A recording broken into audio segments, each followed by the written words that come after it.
नमस्कार दोस्तों, हर्षित द्विवेदी एजुकेशन में आपका स्वागत है। मेरा नाम है विनीत सागर। डेली न्यूज़ एनालिसिस 26 दिसंबर 2022। आज के इंपॉर्टेंट न्यूज़ कौन कौन सा है चेक करते हैं। वैसे आज मंडे है दोस्तों, ऊपर से कल क्रिसमस था तो न्यूज़ बिल्कुल कम है। 4 इंपॉर्टेंट न्यूज़ है जिसको हम डिटेल्ड तरीके से डिस्कस करेंगे। One is Chinese foreign minister Wang Yi की तरफ से एक स्टेटमेंट आया है, इंडिया और चाइना के बीच में रिलेशंस को और स्ट्रेंथन करना चाहिए करके। तो इनका कुछ इंपॉर्टेंट पॉइंट्स हैं इंटरनेशनल रिलेशंस के पर्सपेक्टिव में, वो हम डिस्कस करेंगे। फिर देखिए, नेपाल में नया प्राइम मिनिस्टर अपॉइंट हुआ है, प्रचंडा, ये देखेंगे। फिर fewer polluted river stretches but worst stretches unchanged, Indian river का पोल्यूटेड स्ट्रेचेस के बारे में डाटा है दोस्तों, काफी इंपॉर्टेंट आर्टिकल है ये हम डिटेल में डिस्कस करेंगे। फिर देखिए, फॉर्मर मालदीव्स प्रेसिडेंट अब्दुल्ला यमीन को 11 साल की सजा मिला है मनी लॉन्ड्रिंग के लिए। साथ साथ में इंडिया और मालदीव्स के बीच में रिलेशंस के बारे में भी डिस्कस करेंगे। आगे जाने से पहले लेक्चर पर लाइक का बटन, चैनल को अब तक शेयर एंड सब्सक्राइब नहीं किया हो तो कर लीजिएगा। हमें सपोर्ट करने के लिए आप सुपर थैंक्स का ऑप्शन यूज कर सकते हो। शुरुआत करते दोस्तों, सबसे पहला news, China ready to work with India for steady and sound growth of ties, foreign minister Wang Yi. GS paper 2 India and neighbourhood relations में न्यूज आपको काम आएगा। देखिए, Chinese foreign minister Wang Yi की तरफ से एक स्टेटमेंट आया है कि वो इंडिया के साथ कोऑपरेट करने के लिए तैयार है। इंडिया और चाइना के बीच में रिलेशंस को और स्ट्रेंथन करने के लिए मैसेज अडोप्ट करने के लिए तैयार है। वैसे आपको पता है दोस्तों, 2020 से लेके अब तक इंडिया चाइना रिलेशंस इतना अच्छा नहीं रहा है। फिर भी देखिए, चाइनीज फॉरेन मिनिस्टर ने बोला है इतना सब कुछ करने के बावजूद वो steady and sound growth of bilateral ties establish करने के लिए तैयार है। वैसे इस न्यूज में ज्यादा कुछ खास नहीं है एग्जामिनेशन पर्सपेक्टिव में, वही बातें बोला जा रहा है जो बहुत पहले से बोलते हुए आ रहा है। बोलता कुछ है, करता कुछ और है। वैसे मैं आपको बताऊं, ये जो वांग यी है, ये present foreign minister of China है। इनका रीसेंटली एलिवेशन हुआ था to the communist party of China's high power political bureau. देखिए, कम्युनिस्ट पार्टी का एक ऑर्गेनाइजेशनल स्ट्रक्चर ऐसा रहता है, उनका टॉप लेवल बॉडी है पॉलिटिकल ब्यूरो। तो रिसेंटली चाइना में पार्टी कांग्रेस हुआ था, आपको पता ही है दोस्तों। Present president of China Xi Jinping को general secretary of communist party of China करके अगेन इलेक्ट किया था। तो इस पार्टी कांग्रेस में वांग यी का भी एलिवेशन हुआ है to the high power political bureau. तो वांग यी का ये भाषण में उन्होंने कुछ इंपॉर्टेंट पॉइंट्स बोला है चाइना का इंटरनेशनल रिलेशंस के पर्सपेक्टिव में। जैसे कि आपको पता है, यूएस और चाइना के बीच में आजकल रिलेशंस ट्रबल्ड है। रशिया के साथ अच्छा रिलेशन है यूक्रेन वार के बावजूद। रशिया का तो ओपनली चाइना सपोर्ट करते हैं। वैसे इस पर्टिकुलर एड्रेस में इन्होंने इंडिया और चाइना के बीच में जो बॉर्डर इश्यूज चल रहा है उसके बारे में ज्यादा कुछ बोला नहीं। फिर भी बोला है कि इंडिया और चाइना को एक साथ काम करना चाहिए, इश्यूज को रिजोल्व करना चाहिए, इंडिया और चाइना के बीच में रिलेशंस को स्ट्रेंथन करना चाहिए। वैसे देखा जाएगा तो इंडिया और चाइना के बीच में ऑलरेडी बॉर्डर इश्यूज को लेके 17 राउंड ऑफ टॉक्स हो चुका है और इन मीटिंग्स का ज्यादा कुछ रिजल्ट भी नहीं निकला है।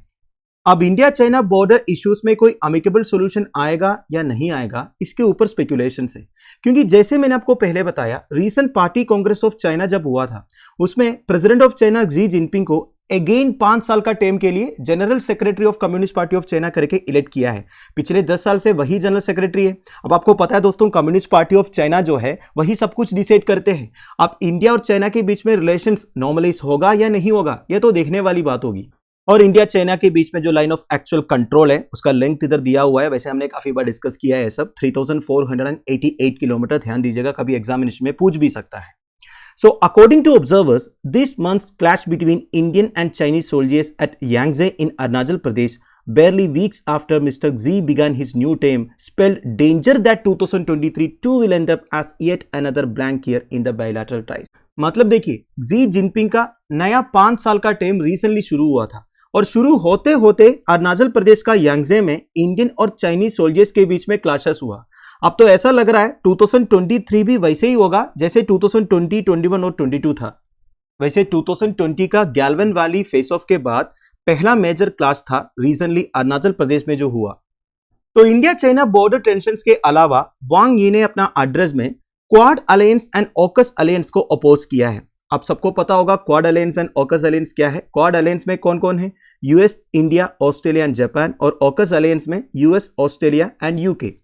वैसे ये दोनों अलायंस का प्राइम ऑब्जेक्टिव क्या है? इंडो पैसिफिक रीजन में चाइनीज डोमिनेंस को काउंटर करना। वैसे यही ऑब्जेक्टिव है करके ओपनली दोनों अलायंस ने बोला नहीं है, फिर भी पूरी दुनिया को पता है यूनाइटेड स्टेट्स ऑफ अमेरिका की स्ट्रैटेजी है कि इंडो पैसिफिक रीजन में चाइनीज डोमिनेंस को काउंटर करने के लिए बाकी सारे कंट्रीज के साथ वो दोस्ती बना रहे हैं। तो चाइना बहुत पहले से ये दोनों अलायंस को अपोज करते हुए आया है। फिर इन्होंने ब्रिक्स कंट्रीज की तारीफ किया है He said the BRICS countries have projected a resounding voice for global equity and justice and injected strong BRICS impetus into global economic recovery and development. तो देखिए BRICS countries global equity and justice maintain करने के लिए काफी कुछ कर रहा है और global economic recovery and development के लिए ब्रिक्स कंट्रीज का रोल काफी इंपॉर्टेंट है। वैसे ब्रिक्स में कौन कौन है? Brazil, Russia, India, China and South Africa. इसमें साउथ अफ्रीका 2010 में ज्वाइन हुआ था, ठीक है। पहले ये ब्रिक था, ब्राजील, रशिया, इंडिया और चाइना था, ठीक है। Now it has become the most influential platform for south south cooperation. South south cooperation मतलब क्या है? अर्थ का सथेन हेमिस्फीयर में जितने डेवलपिंग कंट्रीज है ना, जिसमें इंडिया, ब्राजील, साउथ अफ्रीका वगैरह आएगा, तो ये सारे डेवलपिंग कंट्रीज के बीच में कोऑपरेशन इंश्योर करने का एक इनिशिएटिव है साउथ साउथ कोऑपरेशन। तो साउथ साउथ कोऑपरेशन के लिए ब्रिक्स काफी कुछ किए जा रहा है, ये बता रहा है। इसके अलावा चाइना और पाकिस्तान के बीच में जो दोस्ती है उसके बारे में भी दो शब्द कहा है। That they have continue to family support each other, uphold the invaluable all-weather strategic partnership and consolidate the ironclad friendship। देखिए दोस्तों, ये सारे झूठी बातें हैं। चाइना पाकिस्तान के ऊपर इसलिए इंटरेस्टेड है कि चाइना को सी एक्सेस चाहिए। देखिए आपको पता है चाइना बहुत बड़ा कंट्री है। चाइना का जो वेस्टर्न प्रोविंस है दैट इज जिंगजियान प्रोविंस। जिंगजियान प्रोविंस देखा जाएगा तो एक लैंड लॉक्ड प्रोविंस है। जिंगजियान प्रोविंस से अगर उनको सी तक एक्सेस चाहिए तो बहुत दूर जाना पड़ेगा, लेकिन इधर ईस्ट चाइना सी है। तो अगर ये चाइना पाकिस्तान इकोनॉमिक कॉरिडोर बन जाएगा तो जिंजियान प्रोविंस से लेके अरेबियन सी तक इजी एक्सेस मिल जाएगा। और ये चाइना पाकिस्तान इकोनॉमिक कॉरिडोर कहां से पास हो रहा है? पाकिस्तान ऑक्यूपेट कश्मीर के थ्रू। अब आप सोचिए दोस्तों, अगर ये एरिया पाकिस्तान ऑक्यूपेट नहीं रहता तो इंडिया कभी भी चाइना को इस तरह का एक कॉरिडोर के लिए अलो नहीं करता। तो चाइना अभी पाकिस्तान को सपोर्ट इसलिए कर रहा है क्योंकि चाइना ये चाहता है ये एरिया हमेशा पाकिस्तान ऑक्यूपेट रहे। और पाकिस्तान किस तरह चाइना को सपोर्ट करते हैं? टेररिज्म के थ्रू। आपको याद होगा करीब 2-3 महीने पहले यूनाइटेड नेशन सिक्योरिटी काउंसिल में इंडिया और यूनाइटेड स्टेट्स ऑफ अमेरिका ने एक प्रपोजल पुटअप किया था कुछ पाकिस्तान बेस्ड टेररिस्ट को ग्लोबल टेररिस्ट डेसिग्नेशन देने के लिए। तो चाइना ने क्या किया? चाइना जो एक परमानेंट मेंबर है यूनाइटेड नेशन सिक्योरिटी काउंसिल का, वो अपना वीटो पावर यूज करके वो होने नहीं दिया। तो बेसिकली चाइना इधर टेररिज्म को ओपनली सपोर्ट करते हुए नजर आ रहा है। देखिए things are very clear. China terrorism को इनडायरेक्टली इधर सपोर्ट कर रहा है क्योंकि वही टेररिज्म यूज करके पाकिस्तान ऑक्यूपेट कश्मीर में टेंशन इंश्योर कर रहा है पाकिस्तान। किसके लिए? चाइना के लिए, है कि नहीं? तो कुल मिला के कहने का मतलब यह है इंडिया और पाकिस्तान के बीच में लाइन ऑफ कंट्रोल में जो इश्यूज है उसे प्रिवेल करना, उसे मेंटेन करना, ये चाइना के लिए जरूरी है ताकि चाइना अपना काम आराम से कर सके। इसलिए चाइना जो है पाकिस्तान को एकदम खुल्लम खुला हेल्प करते हैं। बिलियंस ऑफ डॉलर्स ऑलरेडी दे चुका है। और आपको पता ही है दोस्तों पाकिस्तान एक न्यूक्लियर पावर कैसे बना? 1998 में। देखिए 1998 में पोखरान में हमने सेकंड न्यूक्लियर टेस्ट कंडक्ट कराया था, ऑपरेशन शक्ति। उसके बाद चाइना ने पाकिस्तान को टेक्नोलॉजिकल सपोर्ट दिया, पैसे दिए और उनको भी एक न्यूक्लियर पावर बनाया क्योंकि ये सब चाइना के लिए जरूरी है। पाकिस्तान को पावरफुल बनाना, इंडिया के अगेंस्ट खड़ा करना, ये चाइना के लिए जरूरी है। ये सबके अलावा अगर एलओसी में टेंशन्स रहेंगे तो इंडियन ट्रूप्स का 50% तो उधर डिप्लॉय होगा, तो एलएसी में ज्यादा ट्रूप्स इंडिया डिप्लॉय नहीं कर पाएंगे। तो ये भी चाइना का एक प्लान है दोस्तों। तो ये सब बातें बताया जा रहा है, आई होप आपको समझ में आ गया। अगला है in riveting political drama in Nepal, Prachanda named prime minister, GS paper 2 international news. देखिए नेपाल प्रेसिडेंट विद्या देवी भंडारी ने पुष्पा कमल दहाल को अपॉइंट किया है as the new prime minister of Nepal. इनका एक दूसरा नाम भी है प्रचंड। ये बिलोंग करते हैं communist party of Nepal Maoist centre से। ये तीसरी बार नेपाल के प्राइम मिनिस्टर बन रहा है। इससे पहले 2008-9 और 2015-16 में ये नेपाल के प्राइम मिनिस्टर थे। देखिए आपको पता होगा नेपाल में हमेशा पॉलिटिकल इंस्टेबिलिटी रहा है दोस्तों। नेपाल में एक्चुअली 3 मेजर पॉलिटिकल पार्टीज है। कौन कौन सा है? वन इज नेपाली कांग्रेस जिसका लीडर है Sher Bahadur Deuba. Second is communist party of Nepal UML जिसका लीडर है केपी शर्मा ओली। फिर communist party of Nepal Maoist centre का लीडर पुष्पा कमाल दहाल जो अभी प्राइम मिनिस्टर बना है। वैसे 2015-16 में तब का प्राइम मिनिस्टर मिस्टर ओली को रिजाइन करना पड़ा because of an economic blockade of Nepal during 2015-16 by Madheshi agitators. Madheshi agitators के बारे में भी मैं आपको ब्रीफली बता देता हूं। देखिए मधेशी पीपल कौन है? It is a term used for several groups of people living in the Terai region of Nepal, literally meaning the people of Madhesh. तो नेपाल का जो टेराई रीजन है ना उसे मधेश बोलते हैं। उधर जो लोग रहते हैं या फिर ग्रुप्स ऑफ पीपल रहते हैं उन्हें मधेशी पीपल बोलते हैं। अब इनका सिग्निफिकेंस ये है दोस्तों they are of Indian cultural background. आपको मधेशी पीपल में वेरियस कल्चरल ग्रुप्स देखने को मिलेगा, such as Hindu caste groups, Muslims, Marwaris, Brahmin and Dalit caste, ethnic groups like Maithilis, Bhojpuri, Awadhi, Bajika speaking people and indigenous people of the Terai। वैसे ये try reason कौन सा है? अगर आप नेपाल को ज्योग्राफिकली डिवाइड करोगे तो सबसे टॉप वाला एरिया है माउंटेन रीजन, फिर हिली रीजन, फिर तीसरा है टेराई रीजन। तो नेपाल का जो सथेन मोस्ट ज्योग्राफिकल एरिया है ना, ये है टेराई रीजन, जो इंडिया के साथ बॉर्डर शेयर करता है। तो भी सी बात है, इधर जो लोग है इनका इंडियन ओरिजिन है। तो हुआ क्या था, नेपाल में जब एक कॉन्स्टिट्यूशन बना था ना, उसमें मधेशी पीपल को ज्यादा रिकॉग्नाइज नहीं किया गया था। तो तब गवर्नमेंट ऑफ इंडिया भी नेपाल को बोला था कि मधेशी पीपल को भी आपको रिकॉग्नाइज करना चाहिए, उनके कुछ राइट्स को भी प्रोटेक्ट करना चाहिए करके। तो हमेशा नेपाल में मधेशी पीपल का प्रोटेस्ट वगैरह रहा है। 2015-16 में मधेशी पीपल ने एक इकोनॉमिक ब्लॉकेड क्रिएट किया था, जिस वजह से मिस्टर ओली को रिजाइन करना पड़ा था और मिस्टर प्रचंडा तब दूसरी बार प्राइम मिनिस्टर बने थे नेपाल का। तो अभी न्यूज आया है, in riveting political drama in Nepal, Prachanda named prime minister. क्या पॉलिटिकल ड्रामा हुआ था नेपाल में? देखिए, last month that is 20 November 2022 को नेपाल में जनरल इलेक्शंस हुआ था to elect 275 members of the house of representatives.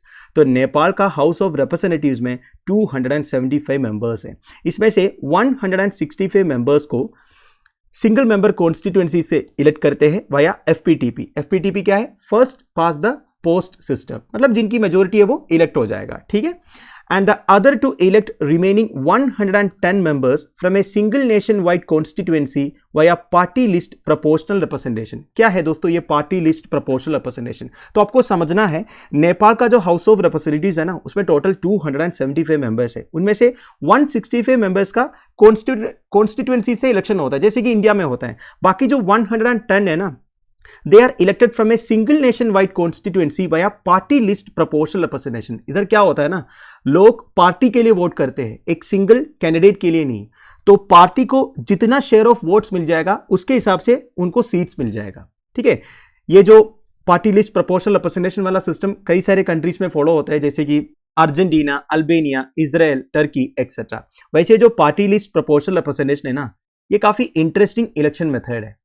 इसमें होता क्या, मैंने आपको बता दिया, लोग पार्टी को वोट देते हैं, कैंडिडेट्स को नहीं। बाद में पार्टी डिसाइड करेंगे कौन कौन कैंडिडेट्स होगा। फॉर एग्जांपल, मान लीजिए इलेक्शन हो रहा है और इलेक्शन के बाद कांग्रेस को मिल गया 40% ऑफ वोट्स और बीजेपी को मिल गया 60% ऑफ वोट्स और टोटल 10 सीट्स हैं। अब ये 10 सीट्स में से 4 मिल जाएगा किसको? कांग्रेस को। 6 मिल जाएगा बीजेपी को। समझ गए? पर एफपीटीपी में क्या होता है? फर्स्ट पास द पोस्ट में जिनकी मेजोरिटी है वो इलेक्ट हो जाएगा, उधर कैंडिडेट्स को वोट देते हैं। उधर प्रॉब्लम क्या है ना, मान लीजिए कॉन्स्टिट्यूएंसी में बीजेपी का कैंडिडेट को मिल गया 51% ऑफ वोट्स और कांग्रेस का कैंडिडेट को मिल गया 49% ऑफ वोट्स। अब इसमें बीजेपी का कैंडिडेट जीत गया, पर देखिए 49% ऑफ वोट्स दूसरा कैंडिडेट को मिला था, पर उसका कोई वैल्यू है नहीं है। तो नेपाल में एक अच्छा सिस्टम है, टोटल 275 मेंबर्स है, उसमें से 165 मेंबर्स एफपीटीपी सिस्टम से इलेक्ट होता है, बाकी 110 members party list proportional representation से। तो इस बार जनरल इलेक्शन के बाद हुआ क्या है, शेर बहादुर डूबा का नेपाली कांग्रेस को मिला 89 सीट्स, केपी शर्मा ओली का सीपीएन यूएमएल को मिला 78, पुष्पा कमल दहाल का माओवादी सेंटर को मिला 32। तो आपको पता चल रहा है दोस्तों, किसी का भी क्लियर कट मेजोरिटी नहीं है, तो कोलिशन गवर्नमेंट तो बनना ही है। तो केपी शर्मा ओली और पुष्पा कमल दहाल एक साथ हुआ है और कोलिशन सरकार बनाया है और पुष्पा कमल दहाल दैट इज प्रचंडा को प्राइम मिनिस्टर अपॉइंट किया। ये 3 मेजर पॉलिटिकल पार्टीज के अलावा और भी पॉलिटिकल पार्टीज है नेपाल में जिनका सीट्स भी आया है, पर उसमें से मेजोरिटी एक साथ आया है केपी शर्मा ओली के साथ और सब मिलकर पुष्पा कमल दहाल को अपॉइंट किया है as the prime minister of Nepal. ठीक है, इतना ही न्यूज है। अगला है fewer polluted river stretches but worst stretches unchanged। GS paper 3 environmental degradation में न्यूज आपको काम आए। देखिए, सेंट्रल पोल्यूशन कंट्रोल बोर्ड का एक डाटा रिलीज हुआ है। उनके हिसाब से number of polluted stretches in India's rivers has fallen from 351 in 2018 to 311 in 2022। क्या होता है पोल्यूटेड स्ट्रेचेस? रिवर्स का वो लोकेशन जो सबसे ज्यादा पोल्यूटेड है उसे आप पोल्यूटेड स्ट्रेचेस बोल सकते हैं। तो 2018 के हिसाब से 351 पोल्यूटेड स्ट्रेचेस थे और 2022 तक वो डिक्रीज होकर 311 बना है। तो आपको लग रहा होगा इधर तो काफ़ी इंप्रूवमेंट हुआ है, पर बात यह है दोस्तों, the number of most polluted stretches is practically unchanged. मतलब 2018 में मोस्ट पोल्यूटेड स्ट्रेचेस थे ना रिवर्स का, वो अभी भी ऐसा ही है। मतलब जो थोड़ा बहुत पोल्यूटेड थे वो इंप्रूव हुआ है, जो 2018 में बहुत ज्यादा पोल्यूटेड था ना वो अभी भी ऐसा ही है। तो 351 से 311 हुआ है, ये कोई अच्छा आउटकम नहीं है। मोस्ट पोल्यूटेड स्ट्रेचेस अभी भी वैसा ही है। तो सेंट्रल पोल्यूशन कंट्रोल बोर्ड ने 4484 लोकेशंस का वाटर क्वालिटी मॉनिटर किया था in 28 states and 7 union territories including rivers, lakes, creeks, drains and canals. तो सीपीसीबी ने rivers, lakes, creeks, drains, canals का पोल्यूटेड स्ट्रेचेस का वाटर क्वालिटी मॉनिटर किया था। तो देखिए, एक वाटर बॉडी पोल्यूटेड है या नहीं ये कैसे चेक करते हैं? बायोकेमिकल ऑक्सीजन डिमांड चेक करते हैं दोस्तों। अगर biochemical oxygen demand that is BOD 3 milligram per litre से ज्यादा है, now one important point, polluted river stretch का एक्चुअल डेफिनेशन क्या है? 2 or more polluted locations identified on a river in a continuous sequence are considered as a polluted river stretch। मतलब एक river में 2 से ज्यादा पोल्यूटेड लोकेशंस अगर है एक कंटिन्यूस सीक्वेंस में, उसे पोल्यूटेड रिवर स्ट्रेच माना जाएगा। वेरी इंपॉर्टेंट पॉइंट, अपना नोट्स में इनकॉर्पोरेट कीजिएगा, एग्जामिनेशन में पूछ सकता है। And a BOD less than 3 milligram per litre means the river stretch is fit for outdoor bathing. तो देखिए, बायोकेमिकल ऑक्सीजन डिमांड अगर 3 मिलीग्राम पर लीटर से कम है, इसका मतलब यह है वो रिवर स्ट्रेच पोल्यूटेड नहीं है, फिट फॉर आउटडोर बाथिंग है। नाउ बायोकेमिकल ऑक्सीजन डिमांड मतलब क्या होता है दोस्तों? काफी बार हमने डिस्कस किया है और एक बार मैं बता देता हूं। देखिए, it represents the amount of oxygen consumed by bacteria and other micro organisms while they decompose organic matter under aerobic conditions at a specified temperature. ये डेफिनेशन आप ध्यान दीजिएगा, एग्जामिनेशन में आपको ऐसा ही लिखना होगा, ठीक है? होता क्या है, हर एक वाटर बॉडी में सर्टेन अमाउंट ऑफ डिसोल्व्ड ऑक्सीजन रहता है जो उस वाटर बॉडी का एक्वाटिक लाइफ रेस्पिरेटरी नीड्स के लिए यूज करते हैं। मछली वगैरह डिसोल्व्ड ऑक्सीजन यूज करते हैं ना। तो अगर एक वाटर बॉडी में ऑर्गेनिक मैटर ज्यादा है तो उस वाटर बॉडी का एरोबिक माइक्रोब्स क्या करेंगे, उस डिसोल्व्ड ऑक्सीजन को यूज करेंगे उस ऑर्गेनिक मैटर को ब्रेक डाउन करने के लिए। तो इससे क्या होगा, उस वाटर बॉडी का डिसोल्व्ड ऑक्सीजन कम होगा। देखिए, वाटर बॉडी का डिसोल्व्ड ऑक्सीजन जो है उस वाटर बॉडी का एक्वाटिक लाइफ को यूज करने के लिए है, पर उस वाटर बॉडी में ऑर्गेनिक मैटर अगर ज्यादा है तो उस ऑर्गेनिक मैटर को ब्रेक डाउन करने के लिए उस वाटर बॉडी में जो एरोबिक माइक्रोब्स होगा वो उस डिसोल्व्ड ऑक्सीजन को यूज करेंगे। तो फिर दूसरे एक्वाटिक ऑर्गेनिजम्स के लिए ऑक्सीजन की कमी होगी। अब आप पूछोगे ये ऑर्गेनिक मैटर वाटर बॉडीज में पहुंचते कैसा है? ऑब्वियस सी बात है दोस्तों, ह्यूमन एक्टिविटीज या फिर एंथ्रोपोजेनिक एक्टिविटीज की वजह से हम जो पानी यूज करते हैं ना वो ड्रेनेज के थ्रू वाटर बॉडीज में पहुंच जाता है। तो वो पानी में काफी सारे ऑर्गेनिक मैटर्स रहते हैं, तो वो ऑर्गेनिक मैटर्स को डिकम्पोज करने के लिए या फिर ब्रेकडाउन करने के लिए उस वाटर बॉडी का एरोबिक माइक्रोब्स जो है उस वाटर बॉडी का डिसोल्व्ड ऑक्सीजन को यूज करेंगे। तो बायोकेमिकल ऑक्सीजन डिमांड का मतलब क्या होता है? Amount of oxygen consumed by bacteria and other micro organisms, organic matters को डिकम्पोज करने के लिए उस पानी में बैक्टीरिया और दूसरे माइक्रो ऑर्गेनिजम्स कितना डिसोल्व्ड ऑक्सीजन को कंज्यूम कर रहा है, वो है बायोकेमिकल ऑक्सीजन डिमांड। समझ गए? तो बायोकेमिकल ऑक्सीजन डिमांड या बीओडी ज्यादा होने का मतलब क्या है? वो पानी ज्यादा पोल्यूटेड है। कम होने का मतलब क्या है? वो पानी पोल्यूटेड नहीं है। तो इधर डाटा दिया हुआ है 3 मिलीग्राम पर लीटर से ज्यादा है तो वो पोल्यूटेड लोकेशन है, 3 मिलीग्राम पर लीटर से कम है then it is fit for outdoor bathing. तो central pollution control board polluted stretches को कैटेगराइज किया हुआ है प्रायोरिटी 1 से लेकर प्रायोरिटी 5 तक। प्रायोरिटी 1 मतलब most polluted, BOD 30 milligram per litre से ज्यादा है। फिर 20 to 30 मतलब प्रायोरिटी 2, ऐसे प्रायोरिटी 5 मतलब 3 to 6 मिलीग्राम पर लीटर। देखिए, प्रायोरिटी 5 ही एक पोल्यूटेड स्ट्रेच है पर उतना नहीं है। सबसे पोल्यूटेड कौन सा है? प्रायोरिटी 1 में जो है। तो गवर्नमेंट का जो रिवर क्लीनिंग प्रोग्राम्स वगैरह का सक्सेस रेट कैसे कौन किया जाएगा, यह देखा जाएगा कि प्रायोरिटी 1 से प्रायोरिटी 2 में कितना पोल्यूटेड स्ट्रेचेस चला गया या फिर प्रायोरिटी 2 से प्रायोरिटी 3 में कितना पोल्यूटेड स्ट्रेचेस चला गया। यह सब देखने से समझ में आएगा कि गवर्नमेंट का रिवर क्लीनिंग प्रोग्राम्स सही तरह से काम कर रहा है या नहीं। तो 2018 में जब सीपीसीबी अपना रिपोर्ट पब्लिश किया था ना, तो प्रायोरिटी 1 में 45 स्ट्रेचेस थे, प्रायोरिटी 2 में 16, प्रायोरिटी 3 में 43, प्रायोरिटी 4 में 72 एंड प्रायोरिटी 5 में 175। अब लेटेस्ट रिपोर्ट में क्या है, ओवरऑल नंबर कम हुआ है, पर प्रायोरिटी 1 में 46 हो गया है, मतलब एक इंक्रीज हो गया। प्रायोरिटी 2 में 16, मतलब कोई चेंज नहीं है। प्रायोरिटी 3 में 43 से 39 हुआ है।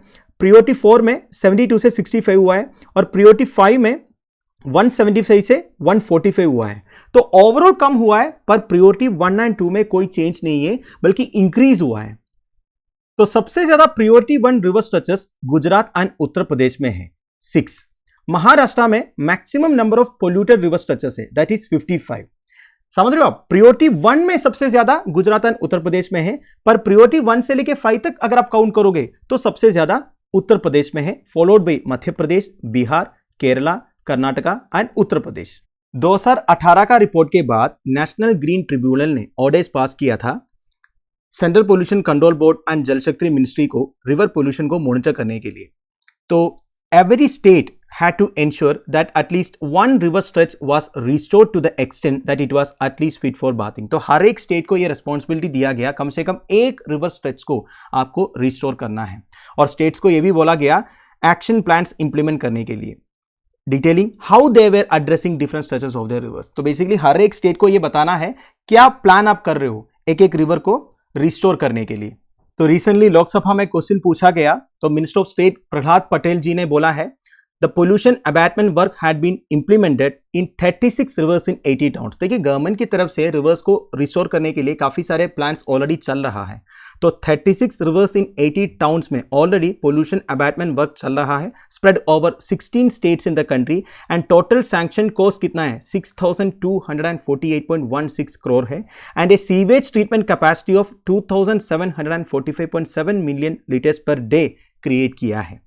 एंड सेंट्रल सेक्टर स्कीम है Namami Gange programme. Central sector scheme का मतलब क्या होता है? जो स्कीम सेंटर का है और कंप्लीटली इंप्लीमेंट करेंगे सेंट्रल गवर्नमेंट, स्टेट्स को कुछ पैसे देने की जरूरत नहीं है। वेरास सेंट्रली स्पॉन्सर्ड प्रोग्राम में क्या है? स्कीम रहेगा सेंटर का, पर इंप्लीमेंट करना है स्टेट्स को। फंड शेयरिंग भी रेशियो बेसिस पे होगा, सेंटर भी कुछ शेयर देंगे, स्टेट्स भी कुछ शेयर देंगे। तो नमामि गंगे प्रोग्राम क्या है? सेंट्रल सेक्टर स्कीम है। तो इस प्रोग्राम के अंदर 406 projects including 176 projects for sewage treatment of 5270 million liters per day and a sewer network of 5214 kilometre have been sanctioned। तो देखिए नमामि गंगे प्रोग्राम के अंदर भी रिवर्स को रिस्टोर करने का प्रोग्राम चल रहा है दोस्तों। ऑलरेडी 32,898 करोड़ का प्रोजेक्ट चल रहा है। तो आई होप इस पर्टिकुलर न्यूज में से आपको काफी कुछ सीखने को मिला होगा। जितने भी इंपॉर्टेंट डाटा मैंने बताया है दोस्तों, वो आपको नोट्स में इनकॉर्पोरेट करना है, ठीक है।